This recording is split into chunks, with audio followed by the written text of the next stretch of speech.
नमस्कार, स्वागत है आप सभी का। आप देख रहे हैं एबी24। मैं हूं आपके साथ श्रवण तंबोली। छत्तीसगढ़ सब इंस्पेक्टर भर्ती परीक्षा 2018 का परिणाम दिवाली के पहले जारी किया जा सकता है। गृह विभाग के सूत्रों के साथ साथ गृह मंत्री विजय शर्मा ने भी इसके संकेत दे दिए। गृह मंत्री विजय शर्मा ने फेसबुक पेज से जब इंस्पेक्टर की नई भर्तियों को लेकर पोस्ट किया, जिस पर 2018 भर्ती परीक्षा में शामिल होने वाले अभ्यर्थियों ने उनका परिणाम जल्द जारी करने का आग्रह करते हुए मैसेज किया और पूछा था कि उनका रिजल्ट कब तक निकल रहा है। इसके जवाब में गृह मंत्री के प्रोफाइल से 28 और हाँ मेरे भाई ये मैसेज किया गया। अभ्यर्थी उम्मीद जता रहे कि 28 अक्टूबर यानी सोमवार को कैबिनेट की बैठक के बाद या 29 तारीख को उनका रिजल्ट जारी कर दिया जाएगा। वहीं गृह मंत्रालय के सूत्रों के अनुसार भी दिवाली के पहले रिजल्ट जारी करने की तैयारी पूरी हो चुकी है।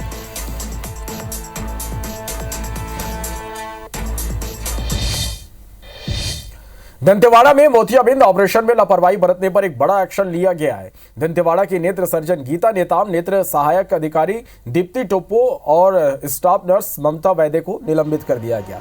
दंतेवाड़ा में मोतियाबिंद ऑपरेशन के बाद मरीजों की आंखों में संक्रमण हो गया था। ऑपरेशन के बाद 11 मरीज रायपुर के अंबेडकर अस्पताल में भर्ती कराए गए। कांग्रेस ने दंतेवाड़ा में मोतियाबिंद ऑपरेशन में लापरवाही को लेकर 6 सदस्यीय जांच समिति गठित कर दी है। विधायक लकेश्वर बघेल के नेतृत्व में जांच टीम गठित की गई है। इधर स्वास्थ्य मंत्री श्यामबाई जायसवाल ने मेकाहारा जाकर पीड़ितों से मुलाकात की, दोषियों पर सख्त कार्रवाई की बात कही। इसके तुरंत बाद नेत्र सर्जन समेत 3 लोगों को सस्पेंड किया गया। लाया मैडम लोग उठा के लाया रात को। क्या तकलीफ क्या हुई थी यहाँ? ये आँख में खुजली नहीं सर, चिराग बिंदु भी करने के लिए लाया, मोतिया बिंदु के लिए। दंतेवाड़ा का जिला। तकलीफ क्या, आँख में क्या तकलीफ हुई थी? हाँ, तकलीफ सी सर ऑपरेशन करने के लिए आए साहब।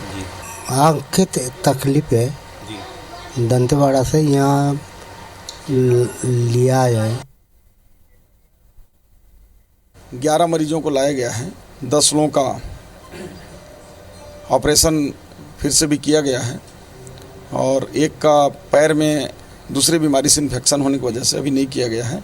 कोशिश कर रहे हैं डॉक्टर कि उनकी आँख को कोई हानि ना हो और पूरी टीम जो है ताकत के साथ कर रही है और जो भी दोषी होंगे उनके खिलाफ सख्त कार्रवाई करेंगे।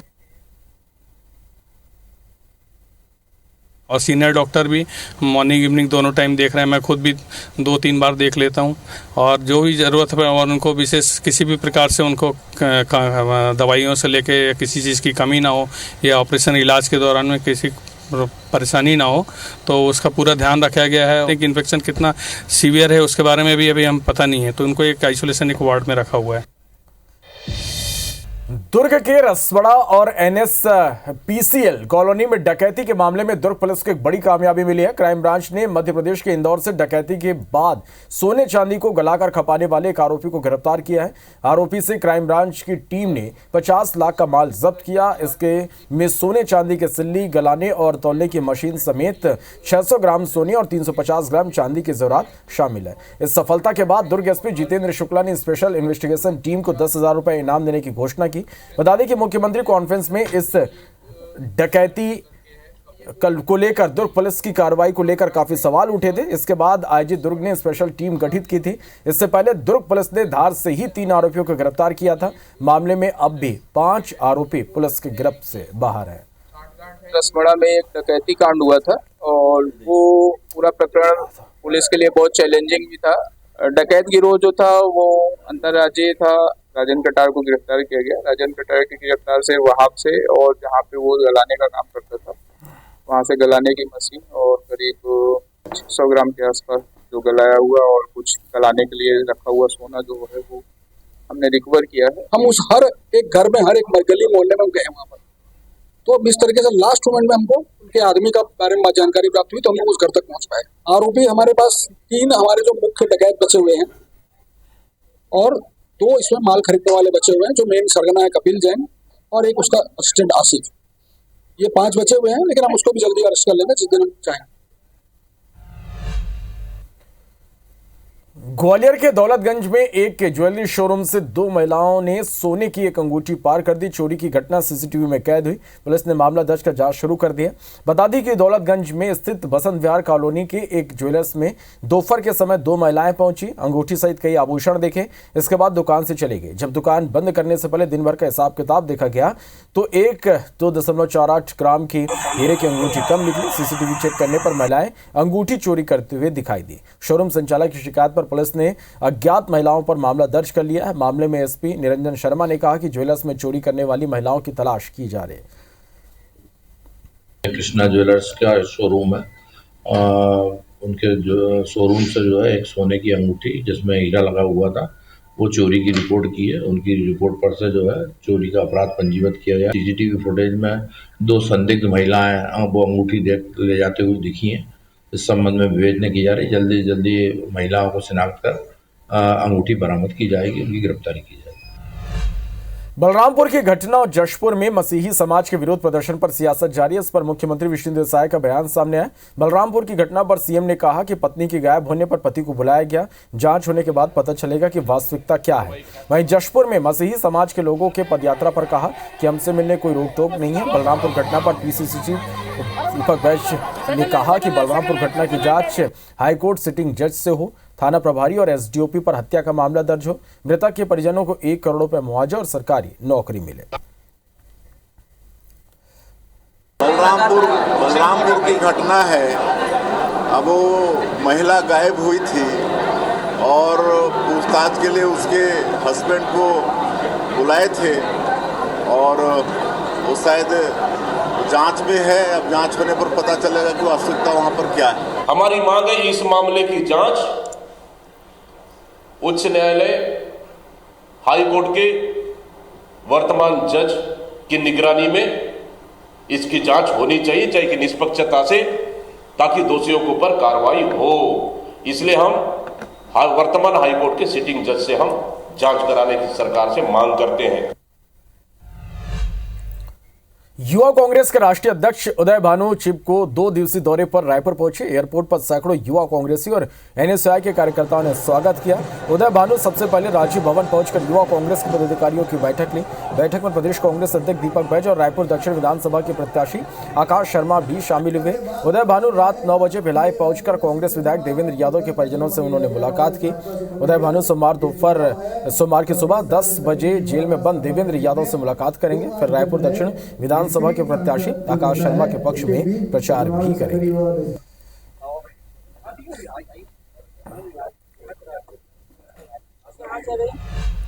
प्रधानमंत्री नरेंद्र मोदी 29 अक्टूबर को छत्तीसगढ़ को 2 स्वास्थ्य सेवा में बड़ी सौगात देने वाले हैं। रायपुर में स्वास्थ्य मंत्री श्यामबिहारी जायसवाल ने प्रेस कॉन्फ्रेंस कर यह जानकारी दी। उन्होंने बताया कि बिलासपुर में 200 करोड़ रुपए की लागत से तैयार सुपर स्पेशलिटी अस्पताल सिम्स का लोकार्पण पीएम मोदी वर्चुअल करेंगे।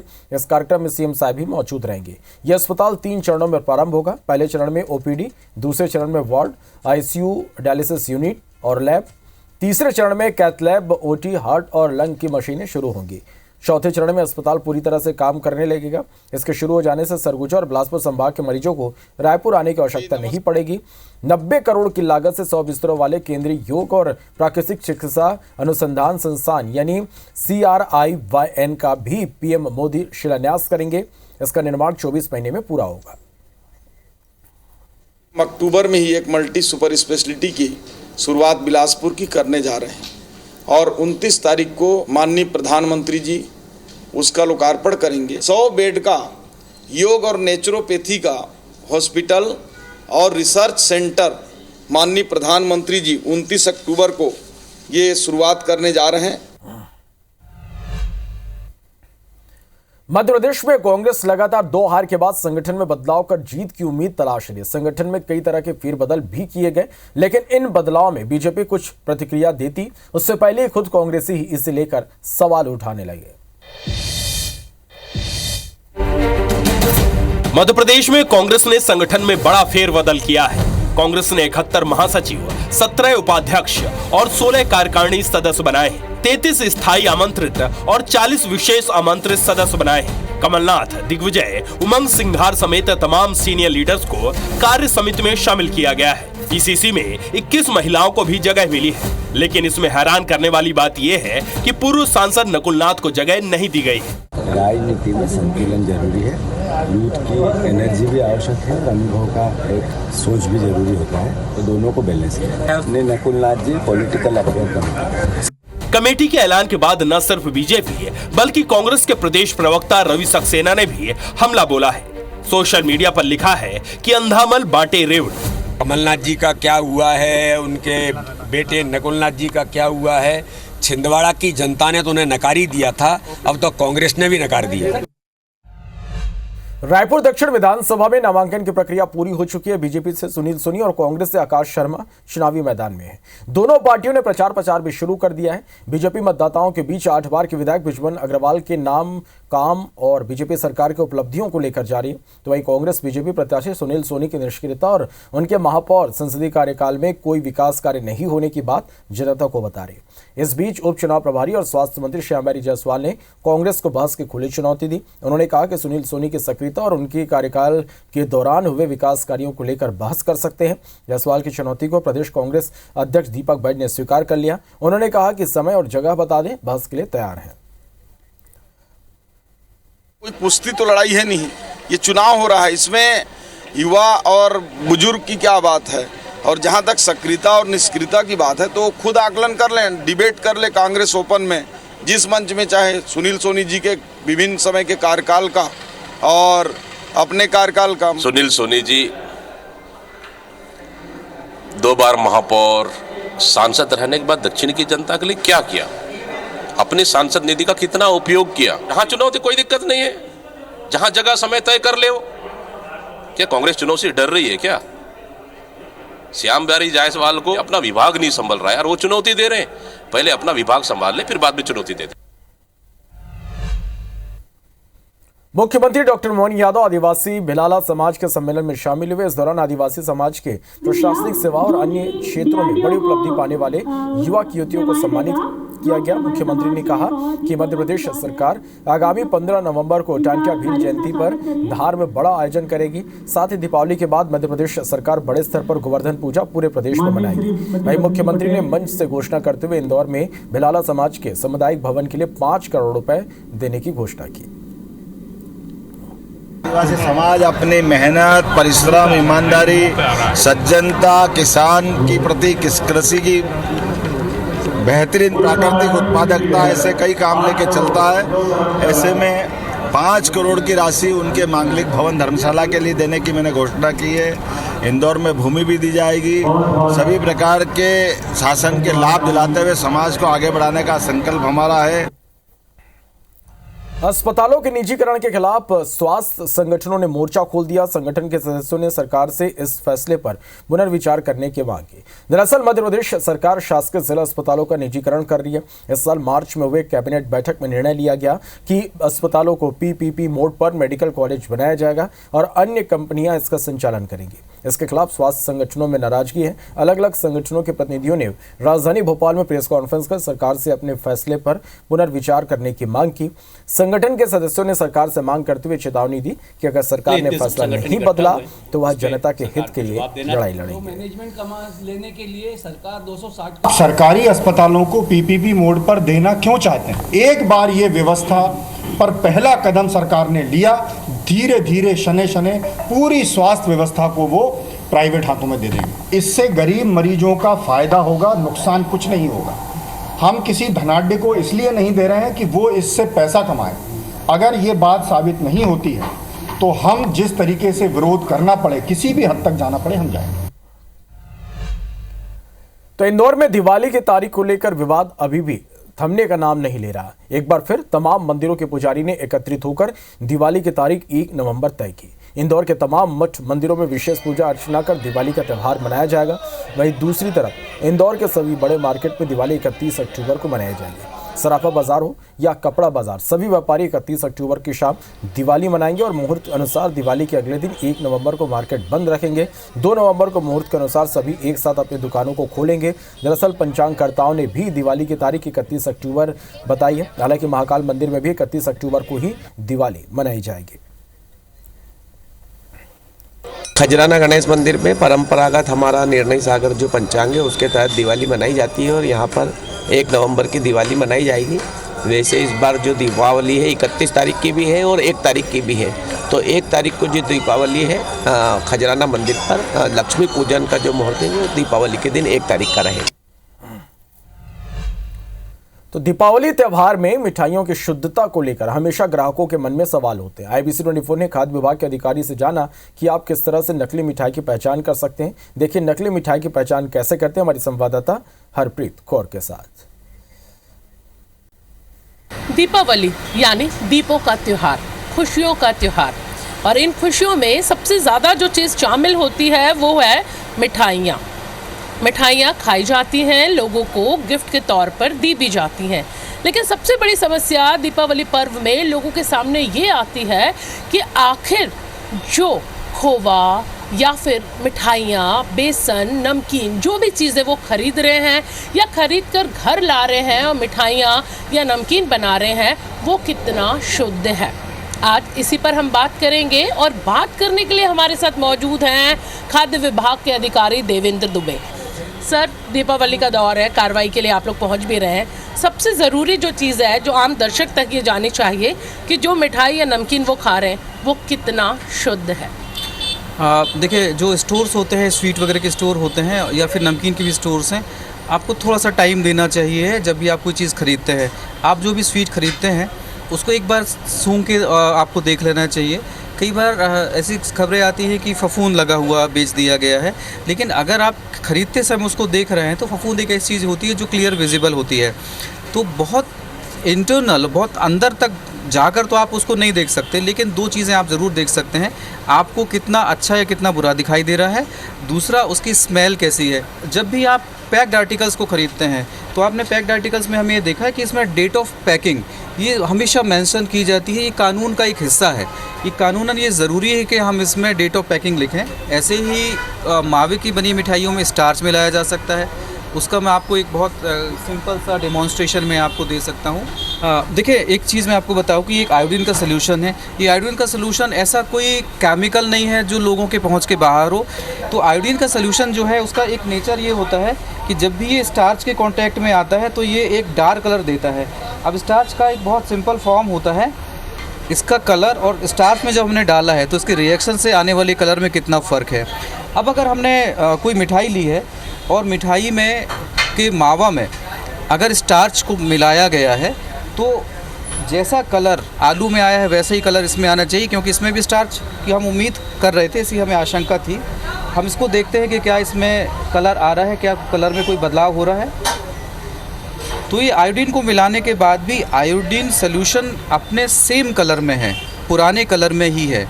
इसका मतलब ये है कि इन मिठाइयों में स्टार्च जैसी चीज़ों को नहीं मिलाया गया है, आलू नहीं मिलाया गया है या कोई और दूसरा भी पाउडर जो बेसन का पाउडर हो गया या मैदा हो गया, ऐसी स्टार्च कंटेनिंग किसी भी चीज़ को नहीं मिलाया गया है। तो हम ऐसे 1-2 छोटी छोटी चीज़ों को देखते हुए जो एडल्ट्रेशन की पॉसिबल एडल्ट्रेशंस हैं उनको हम चेक कर सकते हैं, आसानी से चेक कर सकते हैं। तो फिलहाल इन सारी चीज़ों को घर पर आजमा सकते हैं और उसके साथ ही शुद्ध मिठाई खाइए, नमकीन खाइए, एक्सपायरी डेट जो है वो ज़रूर देखिए खरीदने से पहले, और घर पर लाकर भी आप उसे ज़रूर चेक करिए। तो फिलहाल दीपावली मनाने के लिए हम सब तैयार हैं और ये छोटे छोटे टिप्स आजमा कर इस त्यौहार में हम मिठाई और नमकीन खाने के लिए भी अब तैयार हो गए हैं। कैमरामैन विनय श्रीवास के साथ IBC 24 भोपाल से हरप्रीत कौर रेल। तो दिवाली के मद्देनजर राजधानी रायपुर का बाजार भी गुलजार है। बाजार के आकर्षण दिए, रंगोली, पटाखे और मिठाई खरीदने लोग यहां पर पहुंच रहे हैं। इधर बूढ़ा तालाब और बोआ में किसान धान की बालियों से बनी झालर बेच रहे हैं और उनका मानना है कि जब वे दूसरों के घरों में रोशनी बिखेरते हैं तभी उनके अपने घरों में रोशनी आ पाती है। जांच लिया हमारी संवाददाता सुप्रिया पांडे ने। दीपावली के त्योहार में किसान परिवार द्वारा धान की बालियां बनाई जाती है, जिसे देसी झालर भी कहा जाता है। इस वक्त हम किसान परिवार के बीच ही मौजूद है।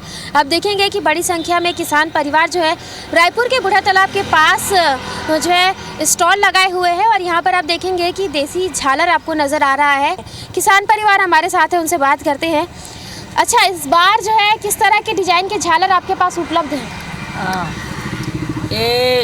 ये मंदिर छाप है, बिच्छी छाप है, और झूमर है और क्या कहता है वो मतलब दिल छाप का सब बनाते हैं। आप लोग कब से आए हैं और कब तक यहाँ पर रहेंगे?